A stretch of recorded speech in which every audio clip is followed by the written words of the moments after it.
자, 반갑습니다. 신성학생 여러분. 저는 4개 국어학원에서 신성고를 오랫동안 담당하고 있는, 몇 년 동안 담당하고 있는 박정희 강사입니다. 여러분들 이제 1학기를 지나왔는데, 그러니까 반년을 지나왔잖아요. 어떠세요, 여러분들? 만만치 않죠? 내신도 참 신성고가 까다롭기도 또 유명하고, 그 다음에 선생님들도 시험을 좀 잘 내시고, 그래서 아마 그렇게 쉽지만은 않았을 거예요. 그렇죠? 그런 부분도 있고. 그래서 쌤이 2학기는 또 어떻게 준비를 해야 되고, 내신하고 관련해서 또 정시가 지금 확장이 되고 있는 형태에서 여러분들 또 어떤 마음가짐을 가지고 그렇게 2학기를 준비해야 되는지 영상을 조금 마련을 했습니다. 조금 볼게요. 자, 2학기 출제 경향이 어떤지. 자, 일단 2019년, 20년의 2학기 이제 기준인데, 이게 이제 2019년하고 20년, 그러니까 2년 동안 어떤 자료를 바탕으로 한 건데, 중간고사 같은 경우, 그 다음에 2학기 때 기말고사가 문학이 이제 반반씩 섞여 나오는 경향이 많아요. 그래서 여기서 보시듯이 이제 중간고사 이렇게 되고, 그 다음에 기말고사도 이렇게 되고. 근데 포인트는 중에 하나가 뭐냐면, 일단은 문학에서는 고전이 들어간다는 거예요. 고전. 여기 보이시죠? 고전. 그러니까 고전 시가라든지 뭐 가실이라든지 성미인곡이라든지 뭐 혹은 시조라든지 사설 시조라든지 그런 고전이 들어가다 보니까 이따가 이제 그 신성고의 어떤 그 내신의 스타일을 쌤이 같이 얘기할 텐데 한 2년, 2, 3년 전부터 해서 신성고도 외부 작품들이 활발하게 출제가 되고 있어요. 그러니까 선택지에서 고전, 그러니까 시조가 같이 외부 시조가 출제가 되면서 시적과제의 정서 태도라든지 표현상의 특징 관련 어떤 그런 공통점 차이점을 묻는 그런 문제가 출제가 된다든지 이런 식으로 외부 작품이 같이 섞여 나오는 그런 경향이 있습니다. 문학에서 포인트 중에 하나고요. 그 다음에 또 하나는 뭐냐면 문법에서는 이제 중세국어 위주라고 보시면 돼요. 중간고사 같은 경우에는 뭐 품사 파트라든지 혹은 문법 요소, 피동, 사동, 뭐 이런 시제 이런 요소들이 이제 교과서에 나오지 않은 다른 어떤 개념하고 같이 연결돼서 시험에 출제가 된다고 한다면 기말고사 같은 경우는 이제 오롯이 중세국어를 포인트로. 근데 이제 또 확장이 됩니다. 신성고 같은 경우는 워낙 또 문법이 강한 학교다 보니까 근대 국어도 같이 플러스가 돼서 충분히 시험 범위에 들어가기도 하고, 그 다음에 텍스트가 사실 교과서 외의 텍스트가 들어가기도 하고 그런 어떤 경향들이 있습니다.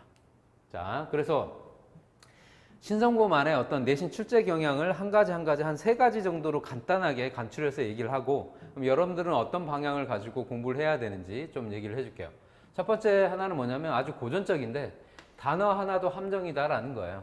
그래서 여기 보시면 여기서 여러분들 사실 1학기 때 어떤 이제 내신 범위이긴 했는데요. 여기서 보면은 이 답이 3번인 이유가 뭐냐면 이 화자, 요 포인트 때문에 그래요. 화자의 노력이 아니라 사실 대상의 노력. 이렇게 들어가는 거죠. 그러니까 문법도 마찬가지입니다. 예를 들면 한 3, 4년 전에 이제 여러분들 2학 그때 이제 선배들이 중세국어, 근대국어와 관련된 어떤 문제가 출제가 됐는데 문제에서 이런 문제가 나왔어요. 근대국어의 의문적인 특징으로 적절한 것은, 이런 문제가 출제가 됐단 말이에요. 근데 대부분의 학생들은 의문적인 특징이라는 이 단어를 보지 못하고 근대국어의 특징을 설명하는 거 제일 먼저 나와 있는 3번 선택지를 딱 답하고 4, 5번은 보지 않은 거예요. 근데 보니까 4번도 근대국어의 특징이거든. 근데 보니까 3번은 근대국어의 어휘적인 특징을 얘기하고 있고 4번은 근대국어의 의문적인 특징을 또 얘기하고 있고, 그러니까 답은 4번인 거죠. 문제에서 요구하는. 그러니까 단어 하나도 함정이다라는 거예요. 그걸 좀 유념을 하시고, 또 마찬가지고요. 그 다음에 두 번째, 좀 빠르게 갈게요. 두 번째는 뭐냐면 이 논수령. 즉 이제 서술형, 다른 학교에서는 서술형 혹은 즉 신성고에서 이제 논술형이라고 나오는데, 이게 매 해마다 매 시험마다 조금의 난이도 차이라든지 길이라든지 이런 차이는 있긴 한데 만만치는 않습니다. 정확하게 논술형에서 요구하는 조건들을 만족시키면서 풀어 나가야 되고요. 그래서 어려운 경우에는 상당히 많은 시간을 소요해야 되는 그런 부분이기 때문에, 그 부분의 문제이기 때문에 평소에 예상이 되는, 출제 예상이 되는 그런 포인트들, 그런 어떤 그 예상이 되는 어떤 문제들을 가지고 충분하게 연습이 된 상태에서 시험에 들어가야 돼요. 자, 그 다음에 세 번째, 이것도 이제 논수령. 문법에서의 이제 이런 논수령이 출제가 되기도 했습니다. 재작년 같은 경우에. 이건 재작년에 1학기 때 이제 시험 문제 경향이었어요. 이렇게 이유까지 다, 근거까지 다 쓰고, 그 다음에 표준 발음을 쓰고 하는. 그러니까 중세국어도 마찬가지예요. 중세국어도 역사의 어떤 그 단어의 어떤 변화 양상을 시간 순서대로 배열을 하고, 그 다음에 그렇게 그 하나씩 변화된 이유를 서술하시오. 이런 식의 문제가 출제가 되기도 했습니다. 그 다음에 세 번째 이제 경향이 뭐냐면, 두 가지를 묶어서 얘기할 텐데, 신성고만의 어떤 스타일이죠. 고전적인 스타일. 다지선다형. 그러니까 이 다지선다형은 물론 문학에서도 출제가 되긴 하지만은 문법에서 출제가 되는 그런 비중이 더 커요. 그래서 뭐 의문적인 특징이라든지 혹은 중세국어의 전반적인 특징에 대한 설명으로 옳은 것, 개수 이렇게 보기 딱 주고, 옳은 것의 개수. 그러면 선택지에서는 뭐 2개, 3개, 4개 이렇게 된단 말이에요. 그러니까는 얘는 빼도 박도 못하는 거죠. 정확하게 하나하나가 선택지라고 생각하고 끊어가면서 오류라든지 함정은 없는지 정확하게 걸러 나가서 정확한 어떤 선택지들을 골라 나갈 수 있어야, 개념이 정확하게 박혀 있어야, 그래야 문제를 풀어 나갈 수 있는 거죠. 그 다음에 요 마지막, 요거. 점점 외부 비중이 늘어나고 있다라는 거예요. 그러니까 두 가지 이제 포인트에서 얘기를 하자면, 아까 얘기했듯이 문학에서는 2학기의 포인트가, 문학에서 포인트가 이제 고전이기 때문에, 물론 이제 비문학 지문이 들어가는 경향도 있긴 하지만은, 일반적으로는 문학에서는 고전이기 때문에 얘가 고전이 나오면서, 고전 작품이 나오면서, 가실이나 송미인고 이런 작품들이 나오면서 같이 엮여서 선택지에 외부 고전 시가, 시조들이 출제가 될 수밖에 없어요. 이건 이제 역사적인 이제 그 최근 2년 동안의 어떤 그 시험지들 분석을 해보면 다 대부분은 이제 그런 문제가 출제가 됐습니다. 외부 선택지들이, 그러니까 외부 시조들이. 그러니까 평소에 예상되는 그런 외부 시조들을 공부를 해놔야 되는 거죠. 그 다음에 두 번째 포인트는 뭐냐면, 외부와 관련돼서 문법. 그러니까 중세국어만 해도 교과서에 나와 있는 용비어천가라든지 혹은 세종호재 훈민정음이라든지 이것만으로는 부족해요. 그래서 학교에서 따로 프린트를 줍니다. 프린트를 주고 뭐 소학원회라든지 이런 다른 외부 지문들에 대한 분석을 주고, 그걸 정확하게 단어 하나하나의 변화 양상까지 정확하게 인지를 하고 있어야 문제를 풀어나갈 수 있게끔 그렇게 내신을 출제를 해요. 그런 경향을 가지고 있어요. 이것들도 이제 그런 출제 경향을 보여주는 것들입니다. 그래서 이제 좀 정리를 하고 종합을 하자면, 이게 신성고의 어떤 스타일들이에요. 그러니까 단어 하나도 함정이다라는 거, 그 다음에 논수령이 그렇게 만만치 않다라는 거, 그리고 다지선다형, 그러니까 정확하게 개념을 알아야 걸러나갈 수가 있는 것이고, 그 다음에 외부 작품.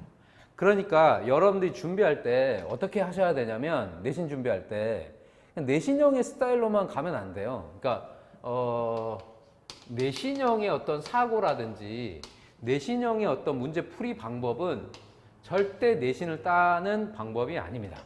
그럼 어떻게 해야 되냐면, 여러분들 이제 뭐 1학기 때 다른 학원 다니거나 뭐 4기 학원 다니는 친구들은 알겠지만은,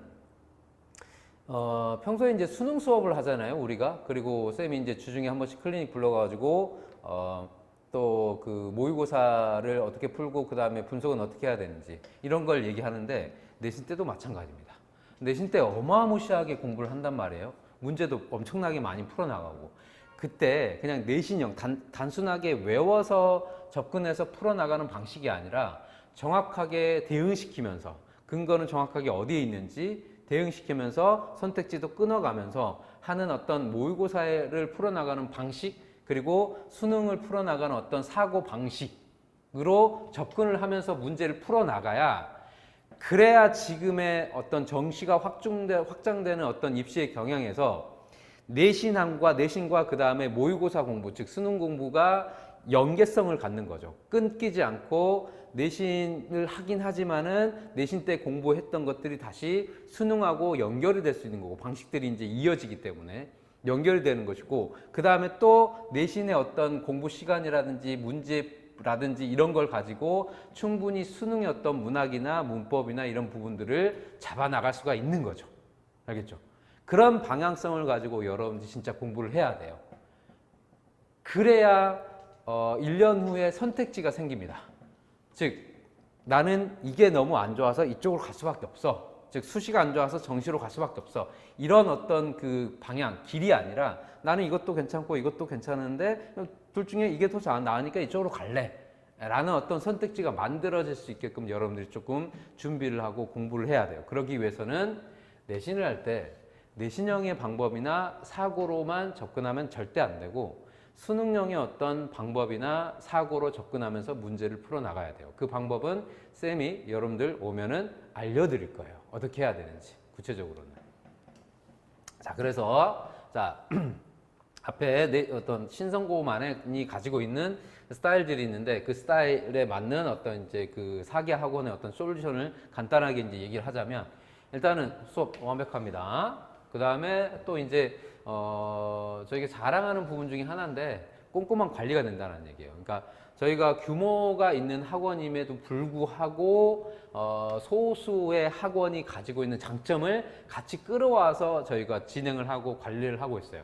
그래서 수업 외에 저는 주 1회 한 번씩 반드시 클리닉을 불러서 과제는 했는지 점검을 하고 그 다음에 질문을 받고 또 테스트를 풀리면서 또 직접 제가 채점을 해주면서 부족한 부분을 얘기하고 그 다음에 어떻게 어떤 방식으로 문제를 접근해 가지고 풀어 나가야 되는지 정확하게 어떻게 대응시켜 나가야 되는지 그런 방법적인 측면을 얘기를 해주면서 이렇게 모의고사와 내신이 같이 융합이 될 수 있게끔 그렇게 관리를 합니다. 그 다음에 실전 연습 또 필요한 어떤 주차마다 쌤이 준비를 해가지고 점검을 하고 있는 상황이고요. 알겠죠? 자, 이게 사기학원에서 신성고를 준비하는 어떤 방식들입니다. 그래서 이제 마지막으로 또 한마디만 얘기를 하자면, 그러니까 내신을 가지고 여러분들 수능을 잡으려고 해야 무엇이 잡히냐면 내신도 잡히고 그 다음에 수능도 잡혀요. 그 방법은 여러분들 오시면 상담을 하시면 문의를 하시면 정확하게 알려드릴게요. 고맙습니다.